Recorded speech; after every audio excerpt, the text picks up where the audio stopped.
I'm 53 years old, and I spent the first 50 years of my life hating myself. I know that seems like such a weird thing to say, but it's the truth. In 2014, it really came to a head when I made a mistake, a costly mistake on our taxes, and I was berating myself to my husband. He had no idea I felt that way about myself, and the things I said about myself, he was absolutely shocked. And he hugged me and he said, "Kendra, you have got to start loving yourself." And because this man loved me so much, I thought there must be something about me that is worthy of love. And so that started my journey of self-love. But it's been a long process, 10 years so far. And I would only say in the last maybe year and a half to 2 years after turning 50, could I really honestly say that I loved myself, and now deeply in love with myself. So what made the difference? Well, I took it a day at a time for sure. I started researching ways to love yourself. The first thing that I found was a book called Mirror Work by Louise Hay, where basically you look yourself in the mirror every day in the eyes and you say positive affirmations. You're beautiful. I love you. Things like that. You're worthy. When I first started, it was really uncomfortable. I didn't believe any of the things that I was saying, but she says to just keep going and eventually it will make a difference, and it did. The next thing that I started doing was I stopped numbing myself. My numbing of choice started with reading large amounts of fiction to just lose myself from my own anxiety and depression. I ate. I was 60 pounds overweight. I also used cannabis as a form of numbing myself so that I wouldn't have to feel any of those hard feelings, and I would lock them away in my mind, not to think on again. One year I decided to feel all of my feelings, to not smoke cannabis and to not numb myself anymore, and it was the greatest decision that I ever made for myself, and I would say it was the pivotal thing that made me finally discover self-love, was to give up the stuff that I was numbing myself with and to actually feel those hard feelings. It was hard work. It was, I'm not gonna lie and pretend like, oh, it's just a walk in the park. To overcome 50 years of negative very critical inner thoughts about myself, and then to suddenly not do that anymore. It took work, it took practice, it took consistency. Finally, I became self-aware, and if those thoughts came to mind, I immediately shut them down and said, no, I don't believe that way about myself anymore.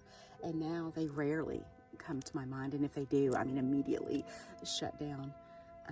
Some other things that I used was breath work. That was very pivotal in helping me to heal generational trauma, childhood trauma, to let go of things that I've been holding on to for so long, bitterness, resentment, that also caused that critical self-talk. I worked on what's called my mother wound. If you haven't heard of a mother wound, maybe research it. If you don't have the best relationship with your mom, you're probably going to relate to a lot of those things. And I worked on seeing my mother not as my mother, but also just as a human, a fellow woman, just someone that had her own issues and trauma that she never worked through her own self. And I was able to see her with eyes of compassion and empathy instead of just holding resentment towards her for the different wrongdoings that I felt she had done to me. In my self-healing and self-love journey, I started treating myself the way that I would treat my very favorite person on the planet. I started doing things for my future self, things that I knew that my future self would appreciate.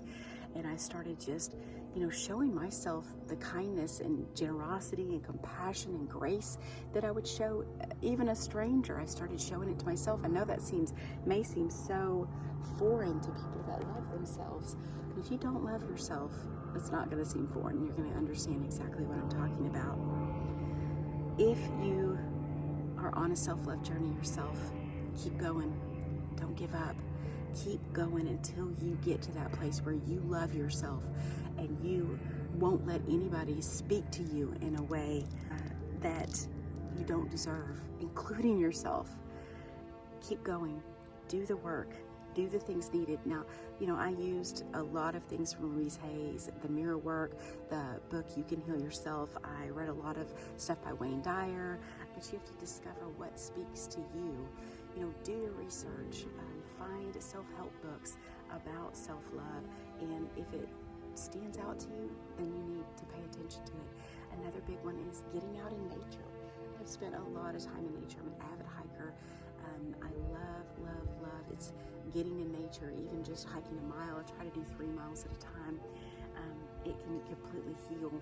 It can completely heal me, especially if I am lost in overthinking. It can really, bring me back and ground me. And so getting into nature, I'm literally a tree hugger. I highly encourage hikes in nature, or if you aren't able to do that, go hug a tree, put your hands on the ground, barefoot on the ground, whatever you can do to ground yourself to the earth's energy. Really try to connect with yourself. I'm rooting for you, and you are worthy of love, and know that. A phrase that I say on the reg is, I am worthy because I am. And nothing has to follow behind that. I am worthy simply because I am. Not because I did that, or because of this or that, just because I am. And so